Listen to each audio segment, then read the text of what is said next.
Hours that reminded the world that the threat of mass casualty terrorism in Western Europe is not history, it is present tense. What a coordinated terror network did today crossed a line that European intelligence agencies had spent years hoping would hold. And when that line broke, the governments of Belgium, Luxembourg, and the Netherlands did not hesitate. They responded with speed, with solidarity, and with an authority that sent a message far beyond their own borders. This is that story. Stay with us. For the better part of 18 months now, there had been signals, not press releases, not formal diplomatic notices, just signals that a deeply embedded extremist network operating across the Benelux region was preparing something significant. European counterterrorism units have been methodical, yes, but they have been patient in their methodology. Their surveillance had followed a certain rhythm, a cadence, almost a predictable pulse. Intercepts here, a flagged financial transfer there, known associates crossing borders at irregular hours. But what set off alarm bells in Brussels and The Hague this week was that the rhythm went silent. Analysts who monitor transnational terror networks know the indicators. The sudden drop in encrypted communications between operatives, the disappearance of known couriers from their usual routes, the withdrawal of key figures from monitored social media platforms, the sudden consolidation of previously scattered safe house activity, all of that went quiet simultaneously within a 72-hour window. And whenever a network like this goes quiet, it doesn't mean the threat has passed. It means something is about to get very loud. Belgium's State Security Service, the VSSE, had been tracking at least 3 separate cells believed to be loosely affiliated with a broader European jihadist facilitation network that intelligence agencies across the continent have codenamed internally for over 2 years. These cells had operated with unusual discipline. They avoided direct communication. They used couriers. They moved money through legitimate small businesses. And for 18 months, European services had watched them, mapped them, and waited. This week, the waiting ended. Early Wednesday morning, Belgian federal police, working in close coordination with the VSSE and Europol's Counterterrorism Center, detected what sources describe as a significant operational shift, including the movement of individuals and materials that had not been seen mobilized together in over 14 months. These are the kinds of convergences that a network like this only executes when they are signaling something very specific, an imminent attack, a coordinated distraction, or a test of European security response capabilities, probing for gaps before a larger operation. Observers inside the intelligence community didn't know which category this fell into, or whether it fell into all 3 at once. But what they did know was that the network was shifting from a passive posture to an active one. And when a cell-based terrorist network shifts posture without the kind of gradual escalation that analysts typically expect, even by a small margin, every security service in Europe pays attention. Within hours of that initial detection, Belgian authorities convened an emergency session of the National Crisis Center. Sources close to the proceedings say the atmosphere in that room was, in their words, the most serious we've seen since the 2016 Brussels bombings.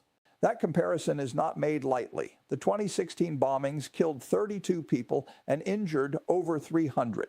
They revealed catastrophic gaps in Belgian intelligence sharing. They humiliated the security establishment.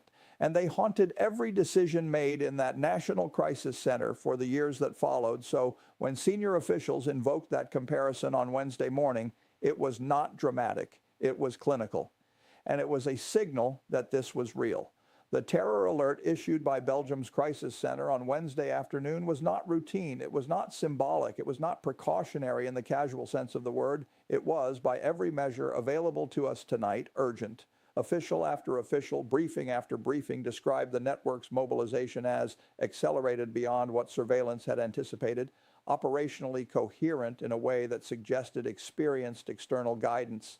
And perhaps most critically, geographically distributed, meaning the threat was not contained to one city, one neighborhood, or one country. Belgium raised its national terror threat level to its highest category, level 4, for only the 3rd time in its history. A level 4 alert in Belgium means one thing.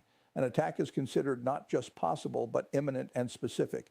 But a terror strategy built on surprise and confusion only works if the target countries hesitate. Luxembourg did not hesitate. In fact, Luxembourg's response, coordinated within hours of Belgium's alert, was among the most sweeping civilian protective actions we've seen in Europe in decades. Here's what we know. Within 4 hours of Belgium's level 4 declaration, Luxembourg's government issued a full national evacuation advisory for the capital city of Luxembourg City, affecting an estimated 130,000 residents and workers in and around the central districts. These weren't voluntary shelter-in-place recommendations. These were coordinated evacuation corridors, routes designated, law enforcement deployed, transport hubs redirected, the kind of mobilization that governments only execute when they believe the alternative is mass civilian casualties. Schools were emptied, government buildings were locked, the European Parliament's Luxembourg offices were secured, and staff were escorted out. The financial district, home to some of the world's largest investment funds and banking institutions, went dark. Luxembourg City, one of the quietest, most ordered capitals in Europe, became in the space of an afternoon a city in emergency mode. Tonight, sources confirmed that Dutch and Belgian security forces launched coordinated raids across multiple cities, including a residential complex in Molenbeek, a Brussels district that has long been associated with the radicalization pipeline that fed the 2015 Paris attacks and the 2016 Brussels bombings, that had recently been flagged for renewed activity following what analysts believe was the arrival of at least 2 external facilitators from outside the EU. Belgian special forces moved before the network could disperse. They hit a logistics node in Liège. They hit a suspected financing operation in Ghent. They hit a transit route near the Luxembourg border that was likely being used to pre-position materials ahead of a planned operational window. In other words, Belgian and Dutch forces together targeted not just the operatives, but the infrastructure, the supply chain that would have made a coordinated attack operational. This is what made the Belgian alert so urgent in the first place. The network's latest movements weren't just personnel, they were logistical, they were preparatory. They represented the kind of operational sequencing that counterterrorism professionals recognize as the final phase before execution. And European security forces, understanding that fully, responded with precision, not recklessly, not impulsively, but surgically. They didn't raid empty apartments looking for symbolic results. They didn't make arrests designed for press conferences. They hit the logistics. They hit the communications relay, and they moved simultaneously across borders so that no part of the network could warn the others. That simultaneity, that cross-border coordination, is what separates Wednesday's operation from the failures of 2016. And here's where the story becomes even more significant.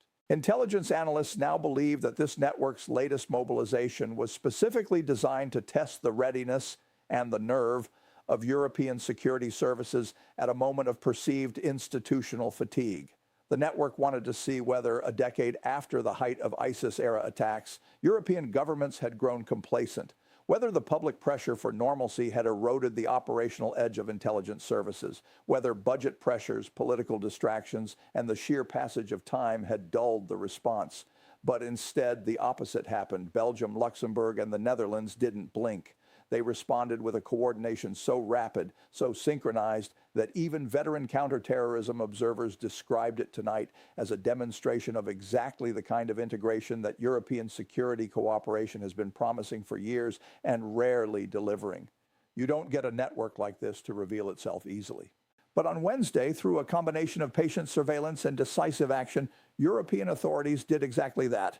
A senior counterterrorism official speaking with European media under strict anonymity described the network's decision to accelerate its timeline as a tactical miscalculation, a belief that moving faster would outpace detection rather than trigger it.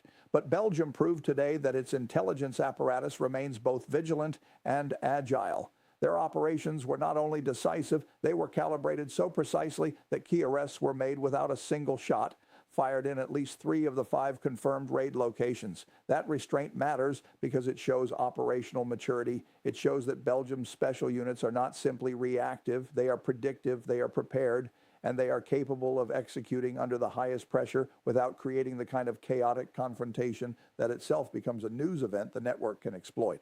As reports continued coming in throughout Wednesday evening, we learned more about the true scale of the security response across the 3 nations. Why? In Belgium, federal police carried out at least 11 coordinated raids across 4 cities, Brussels, Liège, Ghent, and Charleroi, forcing the temporary closure of several major transport intersections and resulting in at least 9 confirmed arrests, with more expected through the night. Dutch authorities targeted a logistics facility near Rotterdam that had been under enhanced surveillance in the last 6 weeks, believed to serve as a secondary supply node for the broader network.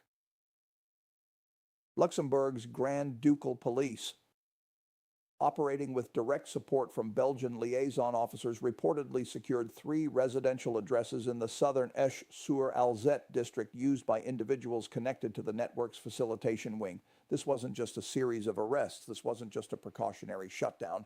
This was a coordinated, multi-jurisdictional counterterrorism operation conducted in real time across international borders while simultaneously managing the largest civilian evacuation in Luxembourg's post-war history.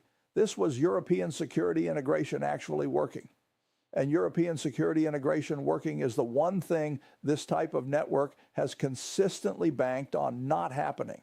For every advance this network made in operational security, European forces countered with something that disrupted their timeline, compressed their options, and ultimately forced them into a mistake. Remember, networks like this one believed that Europe had learned nothing from 2004.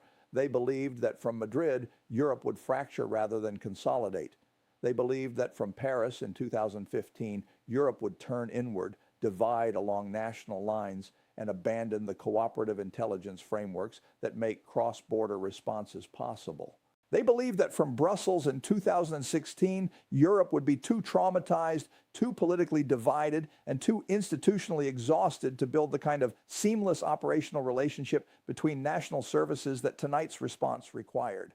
But tonight, the exact opposite is happening. Belgium and the Netherlands are sharing real-time intelligence at a level that would have been unthinkable in 2015. Luxembourg, a nation of fewer than 700,000 people, executed a capital city evacuation with the discipline of a country 3 times its size. And Europol's counterterrorism center, once dismissed as a bureaucratic clearinghouse rather than an operational asset, served tonight as the genuine nerve center of a continent-wide response. What makes this moment so important and so revealing is that this network's latest mobilization happened at a time when European political cohesion is under significant strain. Far-right parties across the continent want to dismantle multilateral security frameworks and revert to purely national responses. Pro-deregulation factions want reduced border monitoring in the name of economic efficiency. Civil liberties advocates want tighter restrictions on surveillance authorities. And within individual governments, budget ministers are pushing back against the cost of maintaining elevated security postures year after year. European security chiefs are balancing these competing pressures while simultaneously managing an active, ongoing threat from a network that has now demonstrated its intent. And when institutions in that position are suddenly confronted with an imminent threat, the political noise stops, because when the threat is real, the debate about whether to take it seriously becomes irrelevant. Wednesday answered that debate, not with a speech, not with a policy document, with action. Belgium's National Crisis Center statement, now distributed to all EU member state security services and shared formally with NATO's intelligence directorate, was designed to signal that Belgium and its partners are not willing to allow the reemergence of a functional attack network on European soil to go unanswered. Officials stated plainly that the network's mobilization was inconsistent with any legitimate activity and constituted a credible and specific threat to civilian life. That is measured bureaucratic language for, we believe they were going to attack and we stopped them. You don't usually hear that level of directness from European security institutions unless the evidence is overwhelming and the threat was genuine. Tonight, it appears both conditions were met. Meanwhile, Luxembourg's prime minister addressed the nation in a calm, unambiguous televised statement Wednesday evening. He said, "The safety of every person in this country is our first responsibility, and we will never apologize for taking that responsibility seriously." He said, "What occurred today was not panic. It was preparedness, and preparedness is what kept our people safe." And he said, "We stand with Belgium, we stand with the Netherlands, and we stand with every partner nation that understands that the defense of open societies requires vigilance without end." These are not rhetorical flourishes. These are statements from a leader of a small nation, a nation that sits at the geographic and institutional heart of the European Union, that understands that what happened today was not just a security event, it was a test of European resolve. And Luxembourg, despite being the smallest country in this story, passed that test with a composure that larger nations would do well to study. Here's what makes the broader situation even more concerning, and what Europe's security community will be analyzing for months. This network's Wednesday mobilization was not isolated. Along with the primary operational movement that triggered Belgium's alert, a separate but potentially affiliated cell in France's northern regions also went dark in the same 72-hour window, prompting the DGSI, France's internal security service, to quietly raise its own internal monitoring posture without making a public announcement. German federal police issued an internal advisory to state-level security services, alerting them to potential cross-border movement of individuals connected to the same facilitation network. Online extremist spaces associated with the network's broader ideological ecosystem saw a spike in coded operational language in the 48 hours before Belgium's alert, a pattern that analysts at Europol had flagged but not yet fully decoded before events overtook the analysis. All of this happened within the same week-long operational window. When a network like this moves multiple components simultaneously, personnel, logistics, communications, ideological amplification, it means something larger was underway. Wednesday may have disrupted the timeline, but it may not have dismantled the network entirely. And that distinction matters enormously for what comes next. Analysts are now actively considering several scenarios for what this network was actually planning and what it may still attempt. One is that this was a single-target operation focused on a high-profile EU institutional event in Luxembourg City designed to maximize symbolic impact at the heart of European governance. Another is that this was a multi-city coordinated attack modeled on the November 2015 Paris attacks, simultaneous strikes across Belgium and Luxembourg intended to overwhelm emergency response systems and generate maximum media paralysis. A third possibility, and the one that is generating the most concern among senior officials tonight, is that Wednesday's mobilization was itself a probe, a deliberate, partially sacrificial operational move designed to test European response times, identify surveillance gaps, and gather intelligence on law enforcement procedures, all in preparation for a second, larger operation that has not yet been disrupted. If that third scenario is correct, then Wednesday was not the crisis. Wednesday was the rehearsal. But today, European security forces took that operational card off the table, at least temporarily. They didn't wait for a diplomatic signal. They didn't seek political permission to act. They didn't pause for a committee review while the window closed. They moved decisively together. What we're watching now is, in the most fundamental sense, a test of institutional endurance. This network wants to see whether the cost of maintaining vigilance will eventually exhaust European democracies into lowering their guard. European security services want to show that the integration lessons of the post-2015 era are not just on paper, that they are operational, practiced, and battle-tested. European governments want to prevent the kind of mass casualty event that reshapes elections, inflames social divisions, and provides oxygen to political forces that would exploit tragedy for authoritarian ends. And the European public wants to know, needs to know, that the institutions built to protect them are capable of doing exactly that. Wednesday offered one answer to that question, but only one answer, and the question will be asked again. Tonight, we've heard from sources inside Europol who are now conducting a full forensic analysis of the network's communications, financial trails, and personnel movements over the past 18 months. They say the volume of material recovered in Wednesday's raids is substantial, enough to potentially map the network's full European footprint. They say several of the individuals arrested have in the past been connected to facilitation networks stretching beyond Europe into North Africa and the Gulf region, raising questions about external sponsorship and direction. And they say the network's decision to accelerate its timeline, moving faster than its own operational security protocols typically allowed, is likely the result of external pressure, possibly from a handler or director outside the EU who was growing impatient with the cell's caution. But the network did not anticipate the speed of the European response. In fact, the network appears to have underestimated it by a significant margin. Their response today, coordinated, cross-border, and clinically precise, sent a message to this network that European soil is not ungoverned space. And it sent a message to every partner nation watching tonight that European security cooperation, when it functions as designed, is a genuinely formidable capability. As the night goes on, we expect more details to emerge about the full scope of what this network planned and how close they came to executing it. But what we do know is that Belgium's alert, Luxembourg's evacuation, and the Netherlands' border action were all timely. They disrupted a network that was in final operational sequencing. They protected civilian populations across 3 countries simultaneously. And they demonstrated in real time that European democratic institutions can respond to existential security challenges without abandoning the rule of law. What happens next will depend significantly on what remains of this network and whether the third scenario, the probe theory, reflects reality.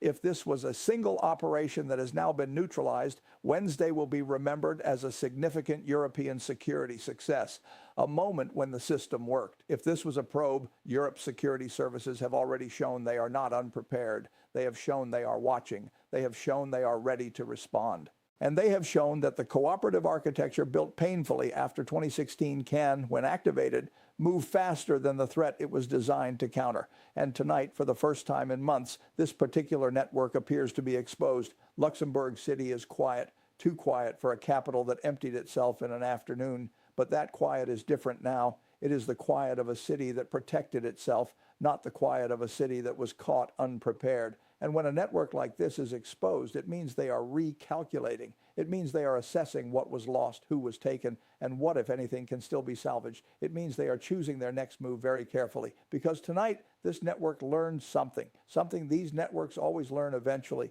No matter how patient, no matter how disciplined, no matter how carefully they believe they have prepared, Europe's open borders are not Europe's weakness. Europe's institutional complexity is not Europe's paralysis, and Europe's commitment to civilian protection is not a vulnerability to be exploited. It is a mandate that its security services are increasingly demonstrably capable of honoring. This story is far from over. The network has not been fully dismantled, the ideology that drives it has not been extinguished, and the grievances, real and manufactured, that recruiters use to fill its ranks have not disappeared. But tonight, one thing is clear. The attack did not happen, the evacuation worked, and Europe on this Wednesday held. We will be here watching every development, tracking every update, and bringing you every detail as the next phase of this story unfolds. Stay with us.